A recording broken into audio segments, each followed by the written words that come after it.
안녕하세요. 저는 박복한 팔자를 타고난 50대 초반의 남자 김우병입니다.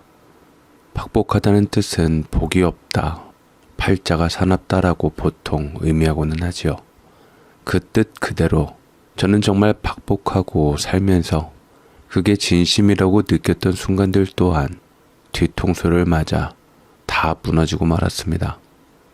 남들은 평생 한번 겪을까 말까한 슬픔을 저는 거듭거듭 맞닥뜨려야 했기 때문입니다. 슬픔이란 게 한 번 올 때도 가슴을 핥히는 법인데 제 인생은 그저 마치 주기적으로 찾아오는 비극의 손님처럼 느껴졌습니다. 사랑하는 사람들한테 배신을 거듭당하는 것은 제 인생에 늘상 있는 일이었기에 저는 괴로웠고 지금도 저를 힘들게 살게 합니다. 그리고 아내를 볼 때마다 그 감정은 더욱 격해지지만 자식이 있기에 저는 그 감정을 수그러뜨릴 수밖에 없었습니다. 아내가 잘못한 것은 아니지만 아내와 관련이 있고 그리고 제 어머니하고도 관련이 있는 상태이니 아내도 저도 악몽 같은 악연에 대한 기억으로부터 자유로울 수가 없었습니다. 제가 세상에 태어난 순간부터였는지 아니면 누군가의 잘못된 선택으로부터였는지 정확하진 않지만 제 운명은 참 야속하게도 복이라는 단어와는 거리가 멀었습니다. 어머니는 제가 아직 말귀도 제대로 못 알아들을 무렵 다른 남자와 함께 집을 나가셨습니다. 그때는 너무 어려서 무슨 일이 벌어진 건지조차 몰랐지만 어렴풋이 기억나는 건 아버지의 손이 어느 날부터 더 거칠어졌고 그의 얼굴이 날마다 술에 절여져 있던 날들이 많았다는 점입니다. 우병아, 힘들다. 왜 이렇게 세상 사는 게 힘들어야만 하냐. 저승보다 이승이 낫다고 남들은 그렇게 얘기를 하며 다들 잘만 사는데 왜 나는 저승이 그립고 삶에 지쳐서 이렇게 힘든지 모르겠다. 세상 사는 즐거움이 뭔지 모르겠어. 아버지는 저를 보고서 한숨을 쉬시며 늘 힘든 얼굴로 소가리를 해대었고 저는 어린 나이였기에 그런 아버지에 대해서 이해가 잘 되지 않았지만 아버지가 힘들다는 것은 알게 되었습니다. 돌이켜보면 제 아버지는 그야말로 모든 것을 혼자 감당해야 했습니다. 참으로 서글프게도 바깥일과 엄마의 빈자리를 채우고 집안일을 다 책임져야 하는데 빨래가 바닥에 걸린 날보다 아버지의 기침 소리가 더 자주 들렸고 밥상에 늘 소금기 없는 국과 대충 비벼낸 밥 한 그릇뿐이었습니다. 철없을 때는 반찬투정도 하고 왜 맨날 이런 것만 주냐고 떼뒀었지만 아버지는 제게 화를 내기보다 침묵으로 슬픔을 삼켰고 뒤에서 아버지 속상해하는 눈물을 보게 되었습니다. 저는 자랄수록 저는 철이 들어갔고 그런 아버지의 뒷모습에서 세상이라는 것이 어떤 건지 일찍 배워야 했습니다. 그렇게 고등학생이 되었을 무렵 아버지의 건강은 점점 악화되기 시작했습니다. 병원에 데려갈 돈도 빠듯한 형편이라 동네 의원에서 처방받은 약으로만 버텨야 했고 결국 아버지는 술로 망가진 간을 버티지 못하고 제 눈앞에서 쓰러지셨습니다. 그날 저는 책가방 대신 아버지의 싸늘한 손을 붙들고 울기만 했습니다. 이미 아버지의 마지막 숨은 제 이름을 불러주지도 못한 채 허공으로 사라지고 말았죠. 하지만 제 인생의 불행은 거기서 끝나지 않았습니다. 아버지가 세상을 떠나시고 아버지와 연을 맺은 겨우 동네 사람들 도움으로 장을 치르며 아버지를 보내드렸는데 문제는 그 다음 날부터였습니다. 집 문 앞에는 생전 한 번도 본 적 없는 사내들이 서 있었습니다. 양복은 입었지만 어디 하나 가지런한 데가 없었고 웃는 얼굴이더라도 눈빛은 싸늘한 그런 사람들이었죠. 문을 두드리는 소리가 아니라 쿵쿵 쳐 부수듯 울렸습니다. 야, 김우병, 네 어머니가 갚아야 할 돈 이제 네가 갚아줘야겠다. 지금까지 연체된 이자만 해도 원금을 넘어섰어. 당장 갚지 않으면 가만 못 있어. 절대 고등학생이라고 안 봐준다. 처음엔 무슨 소리인지 알아듣지 못했습니다. 돌아가신 아버지의 일로도 정신이 아득한데 갑자기 어머니라는 단어가 나오는 순간 그 오래전 기억 너머로 사라졌던 이름이 튀어나와 가슴을 두드렸습니다. 바람이 나서 집을 나갔던 그 여인이 왜 지금 다시 내 삶에 끼어드는 건지 저는 도무지 이해할 수 없었습니다. 알고 보니 그건 어머니로부터 비롯된 빚이었습니다. 떠나면서 아버지에게 모든 빚을 뒤집어 씌운 것이지요. 대부업체 사람들 말로는 어머니는 저 어렸을 때 대부업체에서 수천만 원의 돈을 빌렸고 그게 알고 보니 내연남과 함께 도망친 자금이자 내연남 사업 자금을 대준 돈이었습니다. 그리고 연락 두절된 그 뒤로 그 모든 빚은 아버지의 손에 떠넘겨졌던 것이었죠.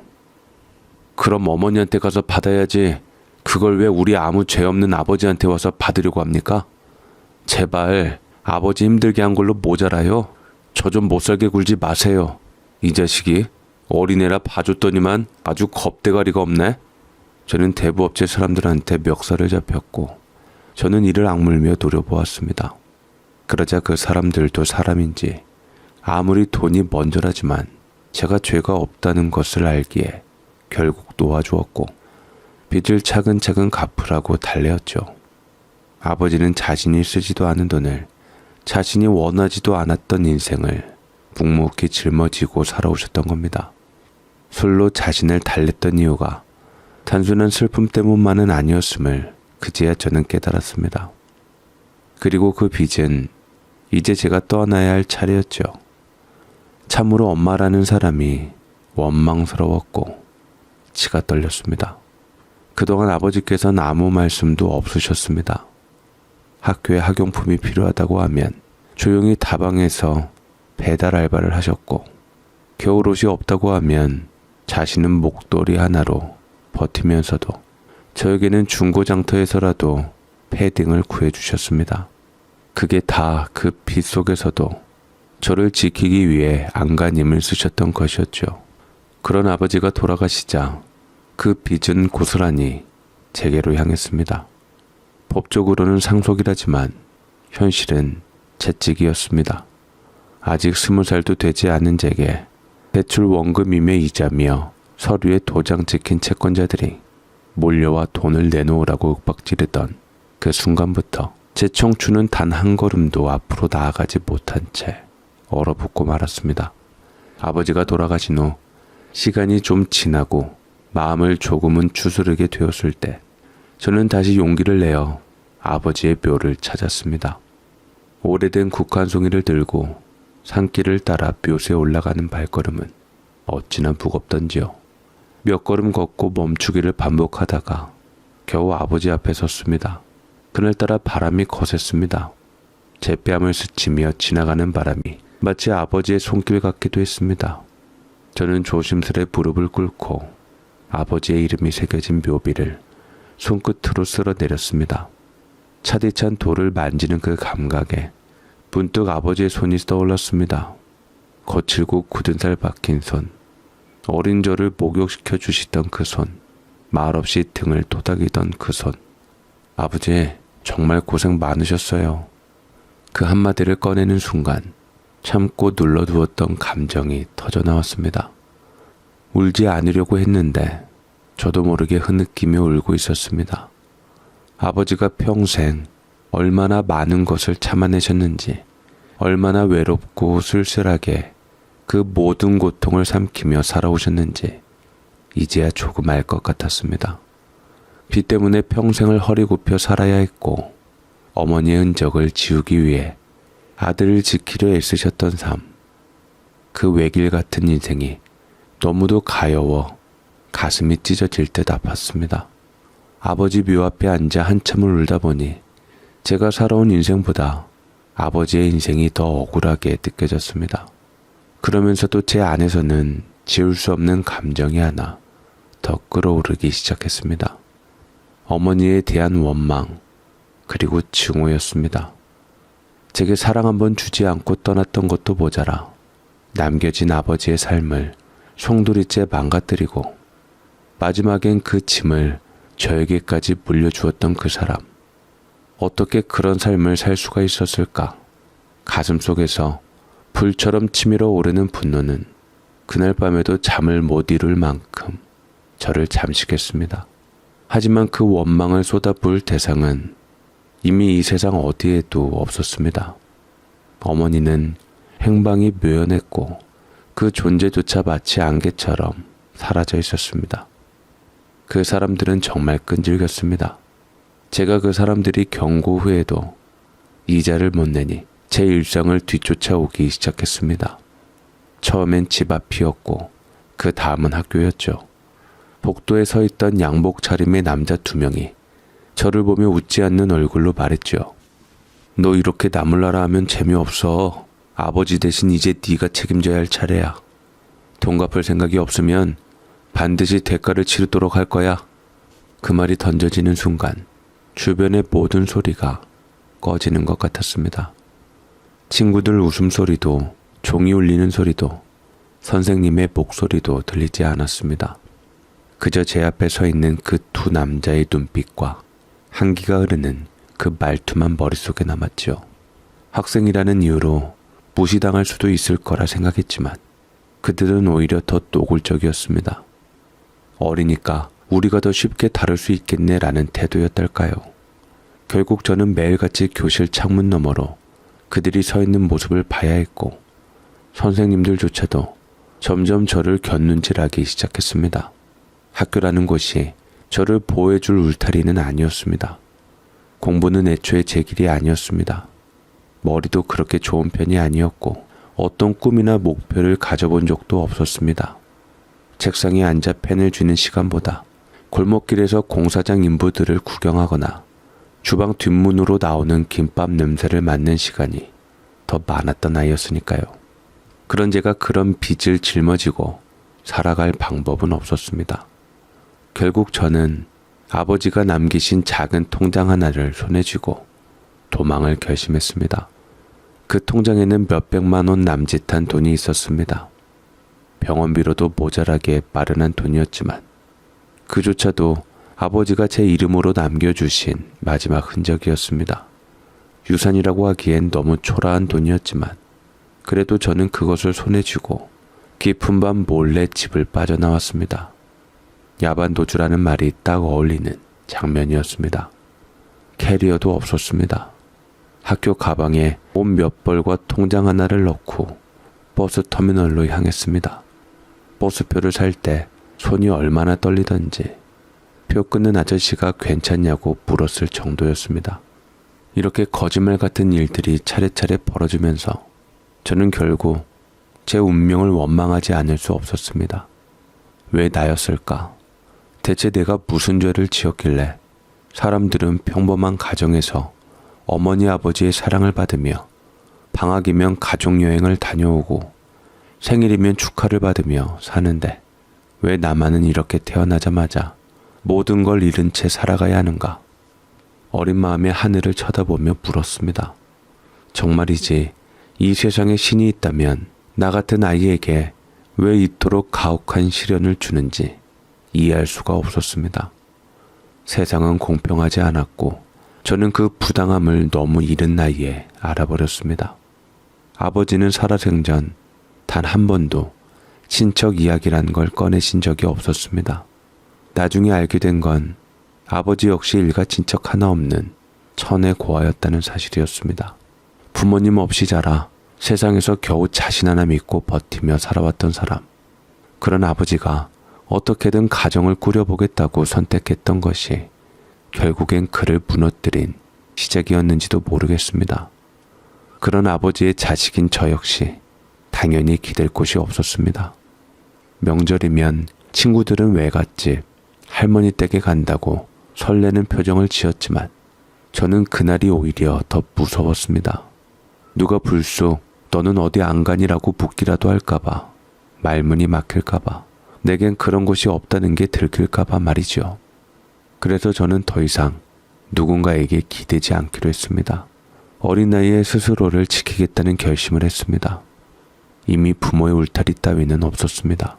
도망쳐 도착한 낯선 도시, 이정표도 모르고 사람 하나 없는 거리에서 저는 사람들의 발길을 따라가다 간판이 낡아 빠진 어느 작은 공장 앞에 멈췄습니다.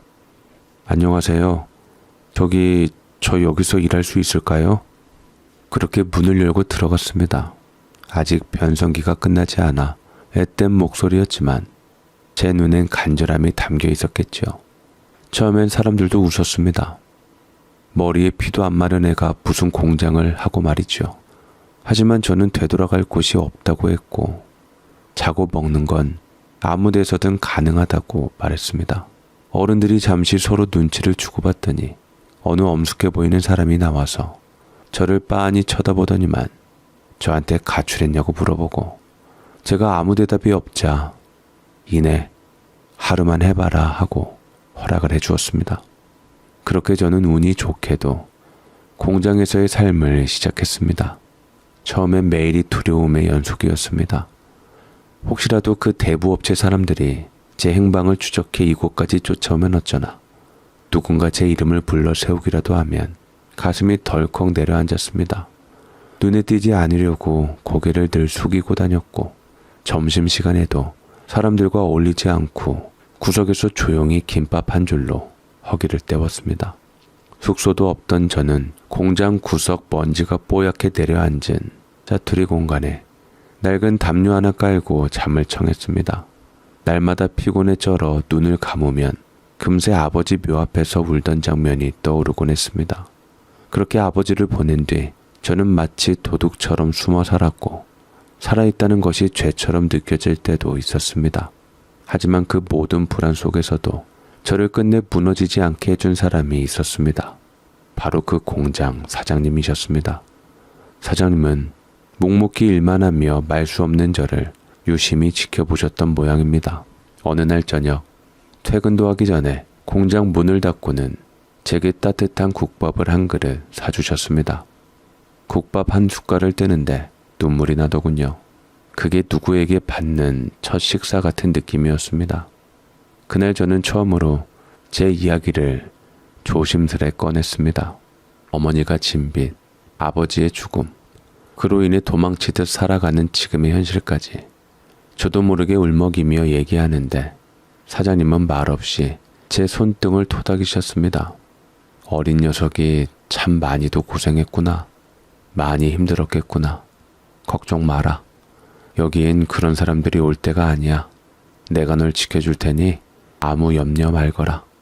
경찰에도 말씀 안 하시면 좋겠는데 아무한테도 얘기하지 않을 테니 아무 걱정 말거라.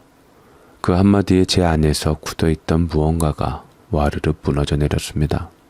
그날 이후 사장님은 저를 일용직이 아닌 정식 직원으로 받아주셨고 기계 다루는 법부터 재고 정리, 간단한 소리까지 하나하나 직접 가르쳐 주셨습니다. 그 따뜻함이 참으로 저희 아버지를 생각나게 하더라고요. 저는 그때 처음이었습니다. 누군가에게서 아무 조건 없이 받는 친절이라는 걸 경험한 것이 세상은 언제나 날카롭고 차가운 줄만 알았습니다. 어릴 적 어머니에게 버림받고 아버지마저 떠나신 뒤에 사람을 믿는 일조차 사치라고 여겼지요. 누가 웃어도 의심부터 했고 손 내밀면 뭔가 꿍꿍이가 있을 거라 생각했습니다. 하지만 사장님은 달랐습니다. 그분의 눈에는 계산이 없었고 말투에는 얄팍한 동정이 아닌 진심이 담겨 있었습니다. 어느 날 일을 마치고 사장님께서 공장 한쪽에 있는 작은 사무실로 저를 부르셨습니다. 컵라면 2개를 나란히 책상 위에 올려두고 말없이 하나를 제 쪽으로 밀어주셨습니다. 한참을 말없이 면발을 들다 말고 사장님이 조용히 입을 열었습니다. 사실은 나도 어릴 때 너와 같은 신세였다. 그래서 우병이 네 상처를 그 누구보다 잘 알아. 낳기만 하고 기르지도 못한 부모는 나는 그것만큼 자격 없는 건 없다는 생각이 들더구나.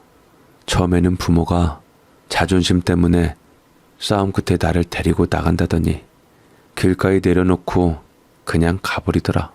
그게 나 11살 때였지. 그 뒤로 나도 별별 꼴 다 보고 남 밑에서 머슴처럼 일하면서 살았어. 그러다 기술 배워서 여기까지 온 거야.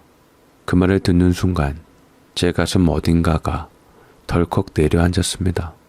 저는 세상에서 제 처지보다 더한 사람이 없다고 생각했는데 바로 제 앞에 또 다른 나처럼 살아낸 분이 계셨던 겁니다. 그분의 삶은 제 고통을 비추는 거울이었고 동시에 위로가 되어 주었습니다. 그날 이후 저는 그분을 단순한 고용주가 아닌 제 인생에 처음으로 찾아온 은인이자 보호자처럼 느꼈습니다. 사장님도 저를 우병아라고 이름을 다정하게 부르기 시작하셨고 항상 이것저것 챙겨주셨습니다. 제일 먼저 식사부터 제 것까지 도시락을 챙겨왔고 과일 같은 것도 잘 챙겨주셨지요. 혼자 있을수록 더 잘 챙기고 잘 먹고 건강해야 한다며 많이 신경 써주셨습니다. 더욱이 외로울 명절이 오면 저를 굳이 불러서 김이 모락모락 나는 떡국 한 그릇을 손수 만들어서 제 앞에 내주셨습니다. 사장님에게는 딸이 하나 있었는데 딸은 그게 못마땅한 것 같았지만 굳이 데려오지 말란 얘기는 하지 않았습니다. 어쨌거나 가족이란 말, 그 단어를 직접 꺼내지는 않았지만 제게 베풀어 주신 모든 것이 그 의미와 다르지 않았습니다. 그러다 어느 날 제 삶에 또 한 번 놀라운 일이 찾아왔습니다. 사장님 댁에 왔다 갔다 하며 식사할 겸 자주 드나들다 보니 사장님의 외동딸과 자연스레 마주치는 일이 잦아졌고 처음엔 인사만 나누는 사이였지만 어느 순간부터 서로의 눈빛이 길게 머무르기 시작했습니다. 사장님 딸 이름은 보라였는데 보라는 저를 처음에 못마땅해 하고는 했지만 점점 어색함에 이런저런 대화를 하다 보니 점점 친근해졌고 서로에게 호감을 느끼게 되었습니다. 한번 호감이 생기니 그토록 쌀쌀맞은 보라는 자기 아버지처럼 저를 챙기기 시작했고 저는 그런 보라가 고마우면서도 마음에 담아두게 되었습니다. 오늘부터 우병씨 도시락은 내가 쌀 테니 그런 줄 알아요. 우리 아빠 요리 못하는데 그 맛없고 간 못 맞추는 걸 어떻게 참고 드셨어요? 저는 사장님이 해주신 거 입맛에 잘 맞았어요. 그럼 이제부터 제가 해준 음식은 더 잘 드시겠네요. 이제부터 더 맛있게 드시라고 제가 싸도록 할게요. 사장님의 딸 보라는 공장 일도 도맡아 도와주곤 했고 야근이 있는 날엔 간식이며 커피를 챙겨다 주며 저에게도 따뜻하게 대했습니다. 그 친절이 그저 예의였기만 했다면 아쉬울 뻔했습니다. 물론 제 주제를 알고 있었기에 마음을 품는다는 것 자체가 불경스럽게 느껴졌지만 그래도 사장님과 보라는 저를 한결같이 대하며 진심을 내어주었습니다. 우병 씨는 웃을 때가 더 좋아 보여요. 웃는 게 그렇게 예쁘면서 자주 웃어야지 나도 기분 좋지요. 안 그래요? 고마워요. 미안하고요. 고맙다는 말도 미안하다는 말도 하지 말아요. 그런 말 들으려고 우병 씨한테 제 진심 주는 거 아니었으니까. 우병 오빠, 이제부터 오빠라고 불러도 되죠? 처음 제 이름 대신 우병 오빠라고 부르던 그날 저는 아무 말도 하지 못한 채 얼굴이 붉어지고 말았습니다. 그리고 그렇게 아주 조심스럽고 더디게 우리의 감정은 서로를 향해 움직이기 시작했습니다. 솔직히 말해 저는 그 사랑이 오래가지 못할 거라고 생각했습니다. 어차피 이룰 수 없는 감정이고 나처럼 가진 것 없는 사람에게 그 집 딸이 마음을 준다 한들 세상은 용납하지 않을 거라 여겼기 때문이었습니다. 그래서 그냥 이러다 말겠지 싶어서 그 사람이 마음이 식기를 기다리며 제 마음을 감추려 했습니다. 하지만 그 마음은 감춘다고 사라지는 것이 아니었죠.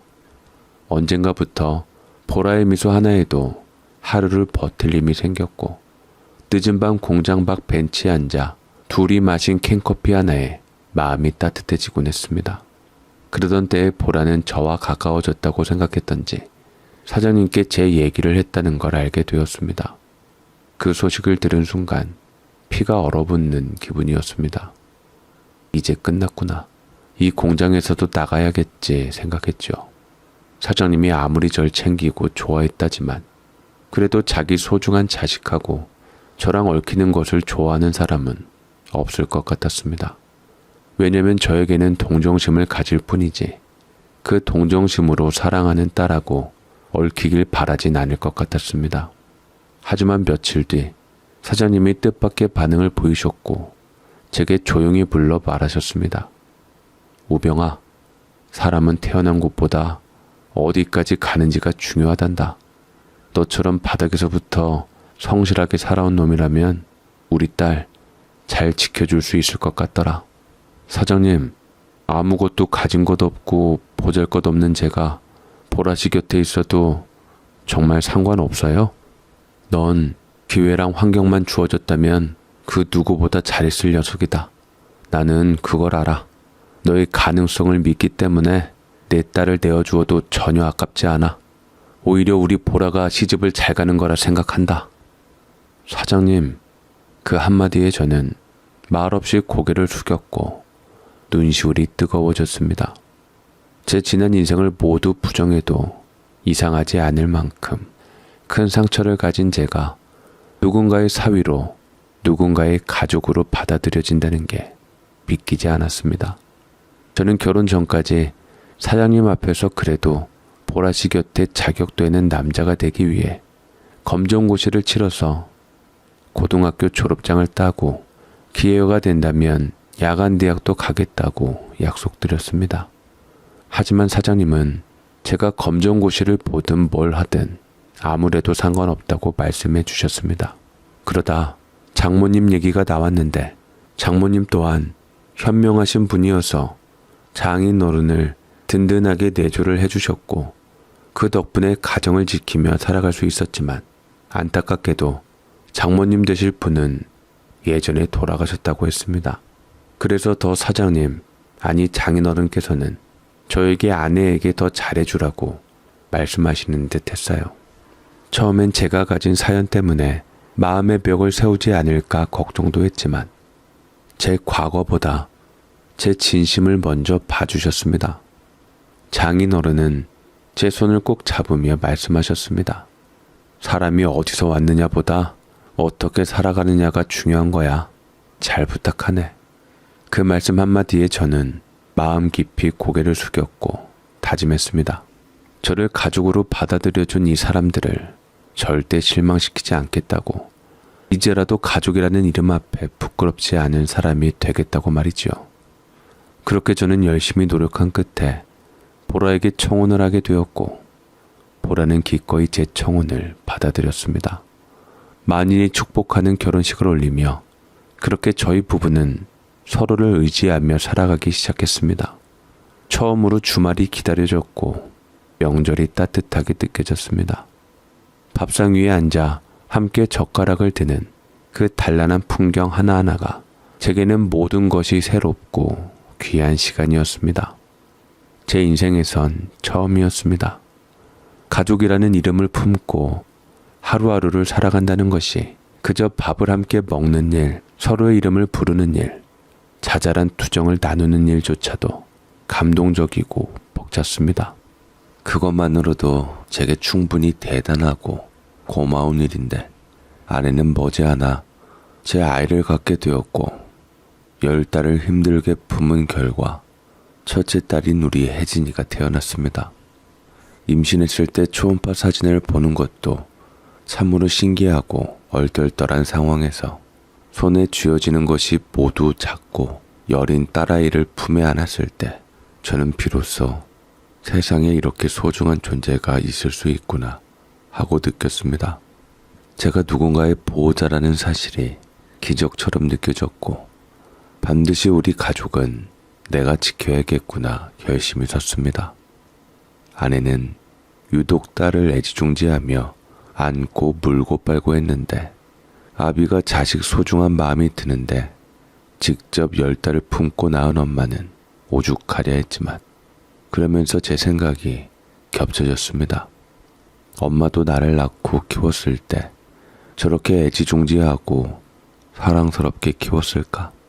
그런데 왜 나를 버렸을까?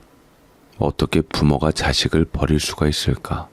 어떻게 이 존재만으로도 애틋하고 사랑스러운 작은 것을 버리고 자기 여자로서의 행복 위하자고 남편 버리고 자식 버리고 가정 다 내팽겨치고 언놈하고 만나 피까지 잔뜩 지게 한 뒤 도망을 갔을까?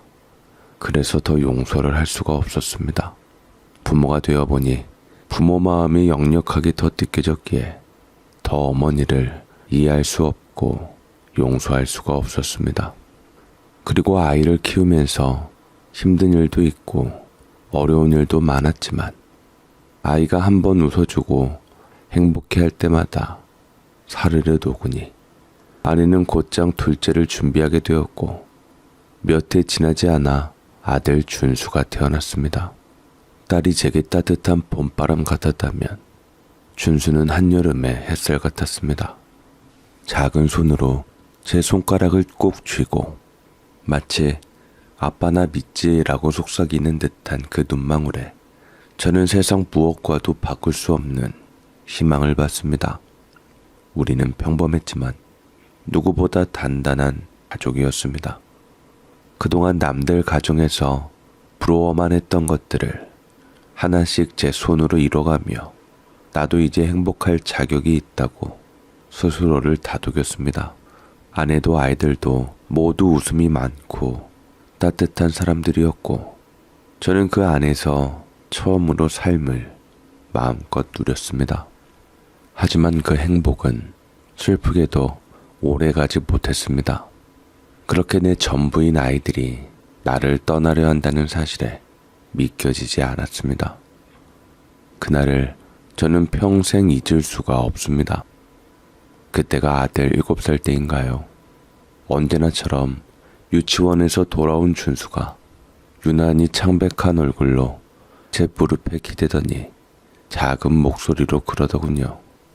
아빠, 오늘은 좀 많이 피곤해요. 왜? 어디가 아파? 그냥 자고 싶어요. 아빠랑 잠깐 놀이터 나가서 놀까? 맛있는 거 사줄게. 좋아요. 근데 조금만 먼저 잘래요. 아이는 불쑥 누워버려 힘없이 잠이 들었고 처음엔 감기겠거니 잠을 설쳤겠거니 했습니다. 아이는 성장하면서 피곤해할 수도 있으니까요. 하지만 그날 이후로도 준수는 밥을 남기고 자주 열이 오르내렸으며 놀이를 하다가도 금세 숨을 몰아쉬곤 했습니다. 불안한 마음에 병원을 갔고 여러 검사가 이어졌습니다. 결과를 들으러 갔던 날 의사 선생님은 한참이나 말을 꺼내지 못하시더니 이내 조심스럽게 입을 열었습니다. 아이가 급성 림프구성 백혈병입니다. 뭐라고요? 백혈병이요? 저희 준수가요? 네, 하루빨리 치료를 받으심이 좋을 것 같습니다. 상태가 좋질 않아요. 그 말이 제 귀에 들어오자마자 시간도 공기도 모든 소리가 멈춘 것 같았습니다. 제 뒷덜미가 쭈뼛서고 두 다리가 덜덜 떨리며 입술은 바짝 타들어갔습니다. 그저 아픈 줄만 알았던 우리 아이가 그 무서운 병에 걸렸다는 사실이 현실처럼 느껴지지 않았습니다. 아내는 병원 복도에 주저앉아 오열했고 저는 그 모습을 붙잡아 끌어안으며 간신히 정신을 붙들었습니다. 괜찮아. 우리 준수 살릴 수 있어. 아직 우린 아무것도 포기 안 했어. 그렇게 스스로를 다잡으며 저희 가족은 아이를 살리기 위한 사투에 들어갔습니다. 치료비는 눈덩이처럼 불어났고 저는 그동안 모아둔 돈에 대출까지 끌어당겨가며 병원에 쏟아 부었습니다. 장인어른도 발벗고 도와주셨고 아내는 거의 병원에 눌러 살다시피 하며 준수를 품에 안고 기도했습니다. 하루에도 몇 번씩 아들의 팔뚝에 꽂히는 주사바늘을 보며 저는 마음속으로 수백 번을 대신 맞고 싶다고 되뇌었습니다. 아이는 울부짖다가 나중에는 살고자 하는 마음으로 고통마저 놓고 떼도 부리지 않았으며 의젓하게 모든 치료를 다 참아냈습니다. 하지만 그런 준수의 노력에도 불구하고 그의 겨울, 크리스마스를 열흘도 남기지 않는 어느 아침, 준수는 제 손을 꼭 쥐고 조용히 눈을 감았습니다. 준수를 떠나보내고 난 후 우리 가족은 마치 시간이 흐름 속에서 한 걸음도 나아가지 못한 채 그대로 멈춰 있었습니다. 집안은 말수가 줄었고 웃음소리는 자취를 감췄으며 텔레비전의 소음마저 허전하게 들릴 만큼 모든 게 조용하고 무거웠습니다. 그 중에서도 가장 많이 무너진 분은 장인어른이셨습니다. 겉으론 괜찮은 척 묵묵히 말없이 담배만 태우셨지만 손등에 새겨진 깊은 주름과 자꾸만 멍하니 허공을 바라보시던 눈빛을 보며 저는 알 수 있었습니다. 이분이 가장 아파하고 있다는 걸요. 아비가 자식 손주보다 오래 살아서야 되겠나. 내가 우리 준수 대신 가야 하는데. 그분은 어느 날 술 기운에 그렇게 말씀하시곤 뒤돌아 눈물을 훔치셨습니다. 그럼에도 불구하고 장인어른은 절 위로해 주셨습니다. 우병아, 힘들겠지만 준수, 혜진이를 위해서라도 다시 일어서자. 사람이 아무리 무너져도 남은 식구를 지켜야 하지 않겠나. 네, 제가 일어나야지요. 그래야지 보라도 혜진이도 저를 믿고 살겠지요. 그런데 제가 너무 마음이 아파요. 준수를 그렇게 잃은 게 다 제 탓인 것 같아요. 그런 소리 하지 말아라. 자식 간 건 자식의 운명이지 절대로 부모 잘못은 아니다. 네가 버린 것도 아니고 어떻게 해서든 살리려고 했는데 너는 최선을 다했어. 그 말에 저는 장인어른 앞에서 한바탕 오열을 했고 뱉은 말처럼 보라와 혜진이를 보고 다시 마음을 다잡았습니다. 이대로 주저앉아 버릴 수는 없었습니다. 장인어른과 저는 준수를 떠나보낸 슬픔을 잊고자 더한 노력으로 다시 공장 운영에 집중하기 시작했습니다. 예전처럼 활기를 되찾아 보려 했었고 눈빛만으로도 서로의 속내를 알 만큼 호흡도 잘 맞았지요. 하지만 세상은 마음먹은 대로 흘러가 주지 않았습니다. 엎친 데 덮친 격으로 경기가 급격히 나빠졌고 거래처 몇 곳이 부도를 맞으면서 우리 공장도 연달아 타격을 입었습니다. 납품했던 품목의 대금은 들어오지 않고 고정비는 나날이 쌓여만 갔습니다. 장인어른과 저는 밤을 새워가며 회의도 하고 공장 장비까지 저당 잡혀가며 버텨보려 했지만 내리막길이라는 건 한번 굴러떨어지면 속도를 멈출 수 없는 법이더군요. 결국 우리는 큰 빚을 떠안게 되었고 장인어른께서 살고 계시던 집마저 경매로 넘어갔습니다. 그때 장인어른께서 말씀하셨습니다. 이제 나는 길바닥에 나앉는구나. 그 말 한마디가 어찌나 가슴을 후벼 팠는지 저는 차마 대답도 하지 못했습니다. 어느새 가족을 위해 평생을 바쳐온 한 어른이 단 하나의 손주를 잃고 삶의 터전마저 빼앗긴 채 쓸쓸히 짐을 꾸리는 모습은 차마 눈뜨고 보기 어려울 만큼 고통스러웠습니다. 아내와 저는 긴 상의 끝에 더는 혼자 계시게 할 수 없다는 결론을 내렸습니다. 장인어른은 이미 많은 것을 잃으셨고 저희에게 남겨진 마지막 어른이셨기에 우리가 함께 모시며 지켜드리는 것이 마땅하다고 생각했습니다. 그렇게 장인어른과 함께 사는 삶이 시작되었습니다. 공장은 문을 닫았고 저는 더 이상 직업을 가릴 처지가 아니었습니다. 새벽마다 인력사무소에 나가 번호표를 받고 무거운 자재를 나르고 콘크리트 바닥을 기어다니며 하루하루를 버텼습니다. 손에는 굳은 살이 박히고 허리는 서서히 굽어갔지만 그래도 식구들을 지켜야 한다는 마음 하나로 견딜 수 있었습니다. 빚을 갚고 병원비를 메우고 겨우겨우 밥상 하나 차릴 만큼만 벌면서도 다시 한번 우리 가족이 일어설 수 있을 거라 믿고 있었습니다. 그러던 때에 장인어른께서 갑자기 쓰러지셨습니다. 집안에 쩌렁하게 울리는 소리, 뒤이어 터지는 아내의 비명, 장인어른은 고열과 호흡곤란으로 병원 응급실에 실려갔고 진단은 심부전이었습니다. 시간이 얼마 남지 않으실 수 있습니다. 지속적인 치료와 입원이 필요합니다. 의사들은 하나같이 의대 대학 시절에 저렇게 인정머리 없는 말투까지 교육을 받는지, 말투는 우리 준수 때나 마찬가지로 냉정하고 우리는 숨을 삼킨 채 서로의 눈을 바라봤습니다. 하지만 저희에겐 당시 많은 돈이 없었고 장인어른의 지속적인 입원을 감당할 여력이 없었습니다. 이미 준수의 치료로 무너진 가게는 회복되지 못했고 제 하루 품삯으로는 약값 하나도 감당하기 어려웠습니다. 결국 우리는 장인어른을 집으로 모셨습니다. 병원 침대 대신 방 한편에 요를 깔고 산소호흡기와 약간의 의료용품으로 버텨가며 온 식구가 돌아가며 장인어른을 간병했습니다.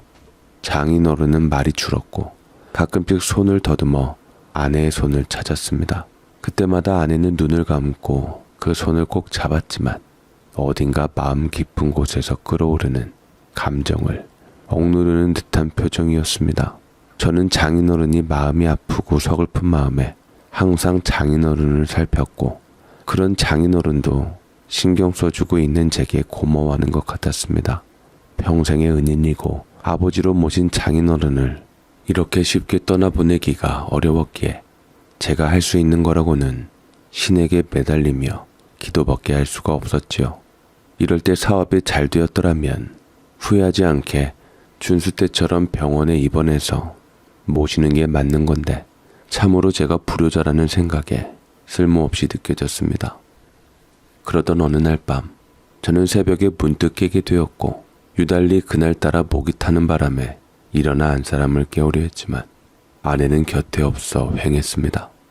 덜컥 어머니처럼 집을 나갔나 싶어서 본능적으로 불을 켜고 주변을 둘러봤지만 아내의 옷가지며 다 멀쩡하게 있었고 저는 안심을 했지만 대체 어디 갔나 싶었지요. 마침 깬 김에 아내도 찾아볼 겸 불을 가지러 부엌으로 가던 중 불을 막 켜려 할 때 문틈 사이로 들려오는 낮은 울음소리에 걸음을, 손을 멈췄습니다. 장인어른의 방에서 들려오는 아내의 날카로운 목소리에 절로 숨을 죽였지요. 아버지는 진짜 제게 짐이에요. 어떻게 그런 것을 숨기고 사람을 바보 만들 수 있어요?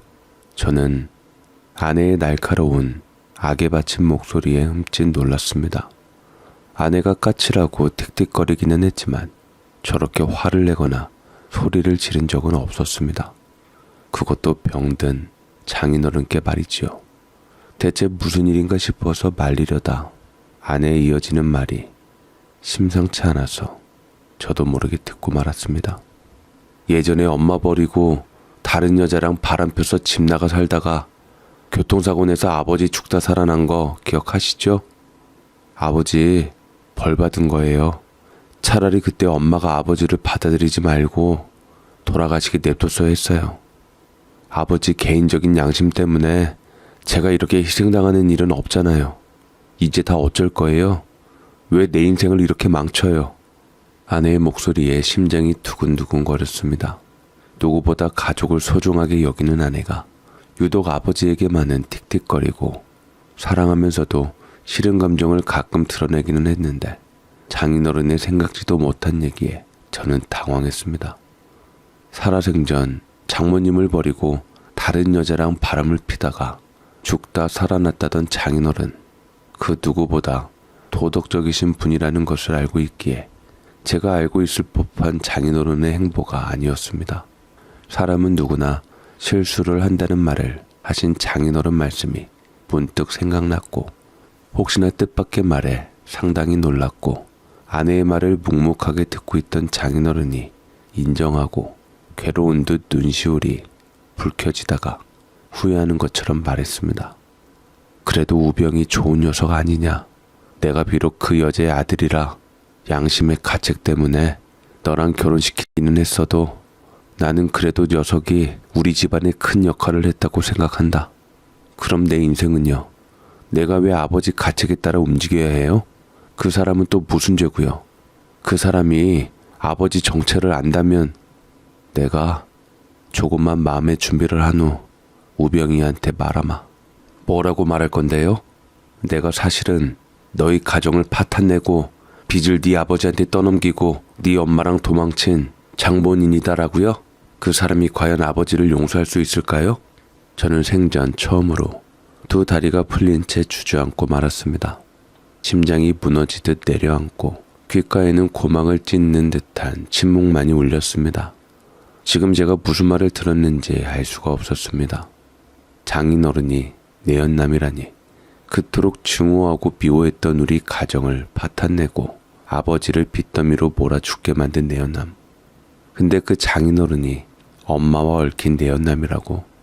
그러니까 지금까지의 모든 일들이 제가 장인어른에게 인정받고 그분의 신뢰를 얻고 사위로 받아들여졌던 그 모든 과정이 양심의 가책 때문이었다는 것은 제게 너무나도 큰 충격이었습니다.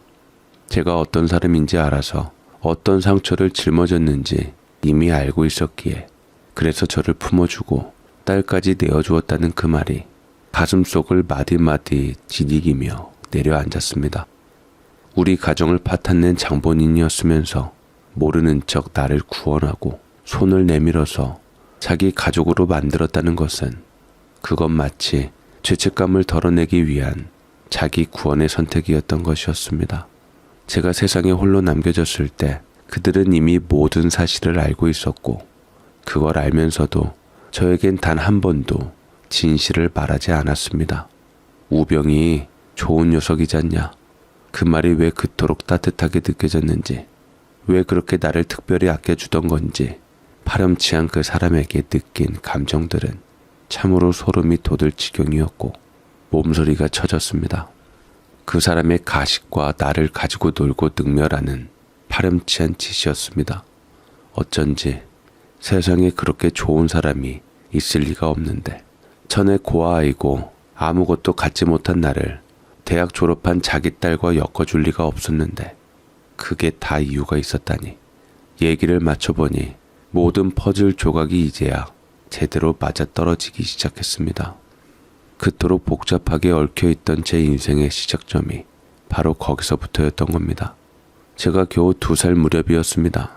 기억조차 희미한 그 시절, 겉으론 평범하게 보였던 우리 가족은 사실 끓어오르는 배신의 한복판에 서 있었던 거지요. 어머니는 아버지와 함께 맞벌이를 하며 가정을 꾸리고 있었습니다. 물질적으로 넉넉하진 않아도 아이 하나 잘 키우겠다는 그 작은 희망 안에서 우리는 분명 평범하고 조용한 삶을 살고 있었던 것으로 알고 있었습니다. 그러나 그 모든 일상이 무너지는 데엔 단 한 사람의 욕심이면 충분했습니다. 그 사람이 어떤 달콤한 말을 했는지 모르겠지만 어머니는 가정을 버리는 쪽을 택했습니다. 하지만 그냥 떠난 것이 아니었습니다. 아버지와 저를 버리고 도망치는 것도 모자라 집에 전세 보증금, 보험금, 심지어 아버지 몰래 조용히 빌린 대출금까지 모조리 챙겨서 도망쳤습니다. 내연남의 사업에 투자하겠다며 자신의 이름으로 감당할 수 없는 거액을 대부업체에서 빌려 그 채무를 법적으로는 남편이었던 아버지에게 떠넘긴 겁니다. 아버지는 갑자기 들이닥친 빚더미에 아무 말도 하지 못한 채 하루하루 술로 몸을 달래며 살아야 했던 거죠. 그게 바로 제가 살아왔던 현실의 출발점이었습니다. 그리고 그 이후의 이야기는 마치 소설보다 더 기이하고 비극적인 흐름으로 이어졌습니다. 제가 도망치듯 살던 그 시절, 세상 어디에선가는 제 어머니와 그 내연남, 그러니까 지금의 장인어른이 그 빚더미를 뒤로하고 서로 손을 잡고 새로운 삶을 시작하고 있었던 것입니다. 그들은 도망친 도시에서 작은 공장을 세웠고 그 공장은 예상보다 빠르게 자리 잡았습니다. 남의 피눈물 위에 세운 터전이었지만 세상은 그런 걸 쉽게 심판하지 않았고 그들은 남모를 속죄를 한다는 듯 아무 일 없던 사람들처럼 살아갔습니다. 하지만 하늘은 보고 있었던 걸까요? 어느 날 그 두 사람은 바람도 쐴 겸 바닷가로 여행을 떠났다고 합니다. 돌아오는 길에 과속으로 인한 차량 전복 사고가 일어났고 그 자리에서 제 어머니는 현장에서 숨졌다고 했습니다. 죽었다는 그 한 문장을 들었을 때 저는 복잡한 감정에 휩싸였습니다. 그토록 원망하고 그토록 그리워했던 사람, 왜 나를 그렇게까지 만들었는지 끝내 묻지도 못한 사람, 그 어머니가 이미 세상에 없다는 사실이 제 분노보다 더 깊은 허망함으로 다가왔습니다. 그리고 살아남은 사람은 바로 장인이었습니다. 그 사고 이후 장인어른은 다시 원래의 집으로 돌아왔습니다. 자신을 끝내 떠나지 못했던 본처, 즉 장모님과 마치 아무 일도 없었다는 듯 재결합해서 살아가기 시작했습니다. 하지만 장모님은 그 모든 진실을 알고 있었고 속이 병들어 결국 화병으로 세상을 떠났다고 했습니다. 그리고 남겨진 사람은 장인과 딸 하나, 그 딸이 바로 제 아내였던 겁니다. 알고 보니 장인어른은 제가 공장에 들어와 일하던 그 시절부터 이미 저를 알아보고 있었던 것이었습니다. 아버지와 함께 지냈던 제 이름, 어머니의 얼굴, 그 시절 도망쳤던 도시에서 다시 마주친 그 모든 기억의 조각들이 그분의 가슴속 어딘가를 찌르고 있었겠지요. 처음에는 망설였을지도 모릅니다. 하지만 제가 아무것도 모른 채 땀 흘려 일하고 공장 안에서 묵묵히 자리 잡아가는 모습을 보며 그분도 어쩔 수 없는 양심의 무게를 견딜 수 없었을 것입니다. 그렇게 장인어른은 자신이 저지른 죄의 흔적을 지우는 대신 저를 받아들이는 길을 택했습니다. 딸과 결혼을 허락했고 사위로 맞아들이며 제게 아버지라 불릴 수 있는 새로운 울타리를 만들어주려 했습니다. 하지만 그게 진심이었든 아니든 그 모든 행위는 결국 면죄부를 사기 위한 선택이었습니다. 제가 고마워해야 할 것처럼 보이도록 만들어진 철저히 설계된 속죄의 형식일 뿐이었습니다. 친아버지 이상의 존재로 여겼던 내 모든 정을 다 주었던 그 사람이 말입니다. 그리고 아내도 얘기를 들어보니 처음부터 모든 걸 알고 있었던 건 아니었을 겁니다. 아버지가 과거에 무슨 짓을 했는지, 제가 어떤 고통을 겪으며 자라왔는지 몰랐기에 그녀 역시 저처럼 진실의 희생자일지도 모르겠습니다. 하지만 시간이 지나 아내가 모든 것을 알게 되었을 때 아내 역시도 침묵했습니다. 말하지 않았고 외면했고 그러면서 살아갔습니다. 물론 아내 입장에서도 피해자였기에 말할 수가 없었겠죠. 자식 둘이나 낳고 그렇게 행복하게 살고 있는데 스스로 그것을 깨뜨릴 수는 없었을 겁니다. 그래도 제 입장에서는 그 선택이 그녀 나름의 도피였든 보호였든 간에 결국 저는 제 인생 전체가 감춰진 비밀 위에 세워진 속죄의 구조물이었다는 사실을 알고 말았습니다.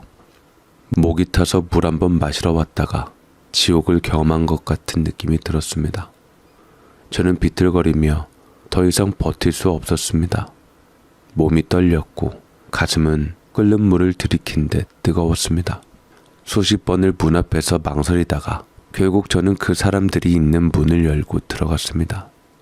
문이 열리는 소리에 방안은 순식간에 정적에 휩싸였고 장인어른과 아내는 고개를 휙 돌려 저를 바라봤습니다. 여보, 언제부터 거기에 있었어? 당신이 소리칠 때부터. 그들의 얼굴엔 놀람과 당혹 그리고 두려움이 동시에 스쳤습니다. 아내는 입술을 떨며 무언가 말을 꺼내려 했고 장인어른은 침대에서 몸을 일으키려다 제 증오스러운 표정을 본 순간 멈칫했습니다. 우병아, 그게 말이야. 오해일 수도 있어. 장인어른의 목소리는 떨리고 있었습니다. 하지만 저는 이미 다 들었습니다. 아내의 절규, 장인의 고백, 그 말 하나하나가 제 뼛속까지 파고들어 더는 어떤 해명도 받아들일 수 없는 지경이었습니다. 듣기 싫어요. 단 한마디도 열지 말아요. 그쪽 목소리만 들어도 소름이 돋치니까. 이제 와서 무슨 변명입니까? 내가 여기까지 살아온 게 당신들 죄값 덕분이었습니까? 그래서 그 죄책감으로 날 거두어 준 겁니까? 그게 가족입니까? 목소리가 커지지도 않았습니다. 담담한 말투였지만 그 안에 억누른 분노와 쓰라림이 가득 담겨 있었습니다. 저는 아내를 바라보았습니다. 아내는 아비의 죄 때문에 고개를 떨구며 고개를 숙이고 있었고 손끝이 자꾸만 떨리고 있었습니다. 하지만 저는 그 침묵조차도 더는 용납할 수 없었습니다. 당신이 정해. 나와 이혼을 하든가 아니면 이 사람하고 모든 연락을 끊고 우리 가족, 나와 혜진이만 붙잡고 살아가든가. 둘 중 하나만 선택해. 여보, 하지만 그래도 아버지가 아픈데 그래도 당신한테 따뜻하게 대하려고 노력했고 아버지로서 당신을 이 시간까지 지켜왔는데 그건 당신에게 참작이 되지 않는 거예요? 그래도 핏줄이라고 아내는 제 아버지 편을 들기 시작했고 저는 그런 아내가 더할 나위 없이 정남이가 뚝뚝 떨어졌습니다. 제 감정은 오로지 하나였습니다. 아내는 말없이 저를 살펴보며 이미 모든 것이 엎질러지고 늦었다는 것을 알게 되었고 방 안의 공기가 꺼질 듯 무거워졌습니다. 한참 동안 아내는 아무 말도 하지 않았습니다. 하염없이 자신의 늙은 아비를 절망적인 얼굴로 쳐다볼 뿐이었죠. 그러다 결심한 듯 이를 악물며 조용히 고개를 들고 눈물을 글썽이며 입을 열었습니다. 나도 몰랐어요. 처음부터 알았던 거 아니에요. 아버지한테 나도 너무 많이 원망했어요. 엄마가 그렇게 떠난 것도 준수가 그렇게 된 것도 다 내 업보라고 생각하고 참았어요. 근데 이제는 나도 더는 못 참겠어요. 당신 말대로 할게요. 아버지와 연을 이제 끊을게요. 그 말이 떨어진 순간 장인어른은 고개를 숙인 채 아무 말도 하지 않았습니다. 그분도 알았던 거겠죠. 자신이 쌓아온 속죄의 집이 그 순간 무너지고 있다는 걸. 그날 밤 저는 한시도 그 집에 있고 싶지 않아서 짐을 챙겨서 우리는 집을 나왔습니다. 아무것도 모르는 딸 혜진이의 손을 꼭 잡고 아내와 저는 말없이 집을 나서서 최대한 멀리 떠나간 뒤에야 모텔방에 며칠간 머무르고 집을 얻게 되었습니다. 그리고 다시 아무렇지 않은 척 아무 일이 벌어지지 않은 것처럼 더 이상 그 일에 관해서 언급하지 않고 제 자리에서 그렇게 살아가고 있게 되었습니다.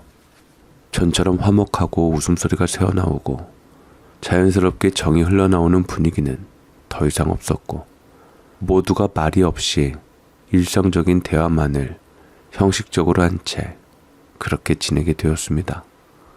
그렇게 집을 나와 살아간 지 몇 해가 흘렀습니다. 몇 해가 흘렀어도 여전히 아내도 저도 서로에게 큰 소리를 내지 않았고 그렇다고 웃는 일도 많지 않았습니다. 우리는 그저 가족이라는 이름 아래 조심스러운 거리감을 유지하며 말없이 각자의 일상 속에 파묻혀 살았습니다. 아내는 조용히 아이를 돌보고 저는 다시 작은 사업을 시작해 하루하루를 일에 쏟아부었습니다. 제기는 쉽지 않았지만 그래도 이제 가족에게 부끄럽지 않을 만큼은 버틸 수 있었습니다. 딸 혜진이도 별탈 없이 잘 자라주었고 어느덧 대학에 들어가 스스로 삶을 꾸려가기 시작했습니다. 아이의 책가방이 점점 무거워지고 제 손에서 아이의 손이 점점 멀어질수록 그래도 내가 해낸 삶이었구나 하는 생각에 가끔은 허탈하게 웃음도 났습니다. 하지만 그렇게 다 잊고 살아간다는 것이 과연 가능한 일일까요? 제 가슴 한켠에는 여전히 가시처럼 걸리는 감정이 남아있었습니다. 불쑥불쑥 올라오는 분노, 말없이 스쳐 지나가는 회한, 그리고 아직 끝나지 않은 과거가 목에 걸린 가시처럼 삼킬 수도 뱉을 수도 없는 채로 남아있었습니다. 그러던 어느 날 제게 전화 한 통이 걸려왔습니다. 목소리는 낯설었지만 말투는 조심스러웠습니다. 김우병 씨 맞으시죠? 혹시 윤병기 어르신 아시나요?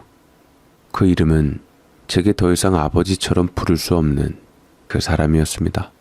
처음에는 아무 관계 없으니 모른다고 하려다가 그래도 그 사람에 관한 얘기니 세상 궁금해져서 일단 안다고 하고 그 다음 말을 기다렸습니다. 예, 압니다. 무슨 일이죠? 제 입에서 그 말이 나가는데 잠시의 망설임도 없었습니다. 상대 역시도 시간 낭비라는 듯 길게 설명하지 않았습니다. 그저 짧게 담담히 말했습니다. 윤병기 씨께서 며칠 전 길거리에서 쓰러지신 채 발견돼 사망하셨습니다. 신원 확인은 좀 시간이 걸렸고요. 알려드려야 할 가족이 없어 결국 복지사들이 기록을 뒤져 저희가 연락드린 겁니다. 그 말을 듣는 순간 온몸에 소름이 돋는 듯 했습니다. 어디선가 바람이 스치는 것도 같고 이름 없는 죄책감이 갑자기 제 뒤통수를 내리치는 느낌이었습니다. 아내는 소식을 듣자 한동안 말을 잇지 못했습니다. 고개를 숙인 채 두 손으로 얼굴을 감싸 안았고 딸 혜진이는 무슨 일인지 알지 못한 채 조용히 방 안으로 들어갔습니다. 알고 보니 장인어른은 저희가 떠난 뒤 급격히 무너져 내린 삶을 홀로 감당하고 계셨던 겁니다. 빚더미에 시달리며 요양원에도 들어가지 못했고 여기저기 시설을 떠돌다가 결국엔 노숙자로 살아가며 5해를 버티셨다고 했습니다. 겨울이면 난로 하나 없는 거리에서 담요 하나로 버티셨을 것이고 비 오는 날이면 차가운 공원 벤치 아래서 무릎을 끌어안고 눈을 감으셨을지도 모릅니다. 그리고 결국 어느 이름 없는 골목길, 사람들 발길이 드문 곳에서 홀로 쓰러진 채로 생을 마감하신 겁니다. 그 소식을 듣고도 저는 아무 말도 할 수 없었습니다. 이제 와서 뭘 해야 할지, 무엇을 느껴야 할지조차 모를 정도로 마음이 얼어붙어 있었습니다. 그가 저지른 죄는 너무 컸습니다. 하지만 그가 맞이한 최후는 그 누구보다 처절하고 쓸쓸했습니다. 아내는 그 소식을 들었을 때 쓰러지듯 주저앉으며 오열을 하며 울부짖었습니다. 그래도 아버지였기에 아내에게는 어떤 식으로든 큰 상처가 될 수밖에 없었지요. 아무리 그 사람이 미워도 그 사람 딸이 슬퍼하는 것까지 제가 막을 수는 없었지만 그렇다고 위로도 할 수가 없었습니다. 저는 아내와 그 사람의 장례를 치러드렸고 결국 오랫도록 닫아두었던 어떤 감정이 와르르 무너져 내리는 걸 느꼈습니다. 하얀 국화꽃 사이에 놓인 작고 초라한 영정사진 속 장인어른은 예전보다 훨씬 더 말라 있었고 웃고 있는 듯 표정조차도 왠지 모르게 슬퍼 보였습니다. 그 사람의 사진을 마주하자 목 안쪽이 갑자기 뜨거워졌습니다. 그 자리에 먼저 와 있던 아내는 아무 말 없이 영정 앞에 무릎을 꿇고 있었습니다. 아내는 어떠한 말도 없이 그저 두 손으로 얼굴을 감싼 채 오열하고 흐느꼈는데 아마 이제는 저를 더 원망하고 있었을지도 모르겠습니다. 자기 아버지를 버리게 하고 비참하게 죽을 수밖에 없게 만들었으니 말이지요. 제가 처한 감정과는 다르게 아버지와의 관계만 생각하고 저를 미워할 수밖에 없을 수도 있겠다 싶었습니다. 아내는 오랫동안 미워하고 외면하고 내면 깊은 곳에 쌓아두었던 감정이 그 순간 한꺼번에 터져나오듯 아내의 어깨는 자꾸만 떨리고 있었습니다. 아버지, 왜 이렇게 가셨어요? 젊었을 적 가족들을 버린 패기로 더 잘 살아야지 왜 이렇게 비참하게 갔냐고요. 그 말에 저는 숨이 멎는 줄 알았습니다. 저 또한 그 사람을 미워했습니다. 우리 가정을 망가뜨린 사람, 어머니를 결국 죽게 만들었고 제 아버지를 끝까지 외롭게 했고 비참하게 떠나보내게 만들었던 그 사람. 그런데도 영정 앞에 선 그 순간 제가 떠올린 건 그 사람의 죄가 아닌 제 어깨에 손을 얹고 웃어주던 얼굴, 공장에서 늦은 밤 컵라면을 함께 먹으며 제 손을 덮어주던 그 따뜻함, 준수를 무릎에 앉히고 껄껄 웃으며 아이 손을 꼭 잡던 그 모습들이었습니다. 안 볼 때는 그토록 그 사람의 끔찍하고 싫었던 기억이 저를 지배했는데 막상 그 사람이 떠나고 그 사람하고 어울리지 않은 인자한 얼굴을 보니 제가 당했던 건 또 잊어버린 상태로 그 사람이 저를 따뜻하게 대하고 가족으로 품어주며 웃어준 기억밖에 당초에 나질 않아서 머리와 심장이 엇갈리는 이 괴로움을 어찌해야 할지 몰랐었습니다. 그 장면들이 파도처럼 밀려들자 저도 모르게 쉴 새 없이 눈물이 흘러내렸습니다. 주먹으로 눈가를 몇 번이고 문질렀지만 눈물은 멈추지 않았고 제 속에서도 울음이 터지기 직전까지 차올랐습니다.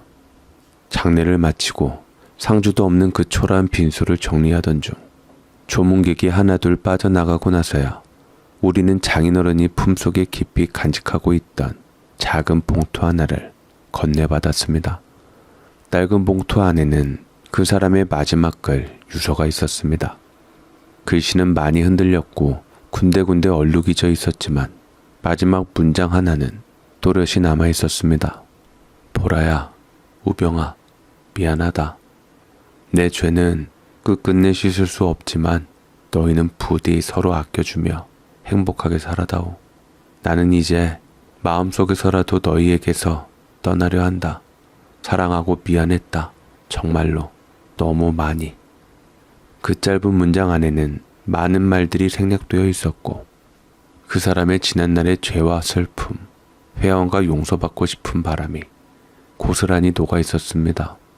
저는 그 편지를 읽으며 또다시 고개를 떨궜습니다. 용서할 수는 없었습니다. 그 사람이 우리 가족에게 남긴 상처는 결코 가볍지 않았고 그가 저지른 죄는 결국 많은 사람들의 삶을 무너뜨렸으니까요. 그럼에도 불구하고 왜 자꾸 눈물이 나는지, 왜 마지막엔 그 사람이 고통 없이 갔기를 바라는지 저 자신조차 설명할 수 없었습니다. 사람이란 존재는 참 이상한 것 같습니다. 원망과 사랑이 뒤엉켜도 그 끝에 남는 건 결국 눈물입니다. 그게 용서든 연민이든 남겨진 사람의 숙명이든 간에 말이지요. 제 사연 읽어주셔서 감사합니다. 인생은 때로 너무도 복잡한 실타래처럼 얽히고 사람은 누구나 실수와 죄를 안고 살아갑니다. 때로는 오늘 사연처럼 그 실수 하나가 다른 사람의 인생 전체를 뒤흔드는 비극이 되기도 하지요. 하지만 그 속에서도 누군가는 용기를 내어 다시 삶을 일으켜 세우고 또 누군가는 침묵으로 속죄하며 마지막까지 사랑을 전하려 했습니다. 우리는 그들의 선택을 다 이해할 수 없고 모든 것을 용서할 수도 없지만 한 가지는 분명히 알 수 있습니다. 삶이란 끝까지 살아내는 사람의 몫이며 용서란 상대를 위한 것이 아니라 자신이 살아가기 위해 선택하는 또 다른 방식이라는 것. 지금 이 순간 당신의 곁에 있는 가족, 지금은 아무렇지 않은 하루하루가 사실은 얼마나 소중한 시간들인지를 이야기는 조용히 말해주고 있습니다. 병우님이 흘린 눈물은 단지 슬픔만이 아닌 그동안 말하지 못했던 상처와 억눌렸던 진심의 무게였을지도 모릅니다. 우리는 그 눈물의 깊이를 온전히 알 수는 없지만 그 속에 담긴 인간적인 아픔과 회한만은 함께 느낄 수 있었습니다. 누구나 저마다의 아픔을 안고 살아가지만 그 모든 시간이 결국 미소 지을 수 있는 날로 향하길 소망합니다. 사연 읽어주는 연인 채널을 찾아주신 모든 구독자님들의 삶에도 따뜻한 봄이 다시금 피어나기를 진심으로 기원합니다. 오늘도 끝까지 영상 함께 해주셔서 감사드립니다.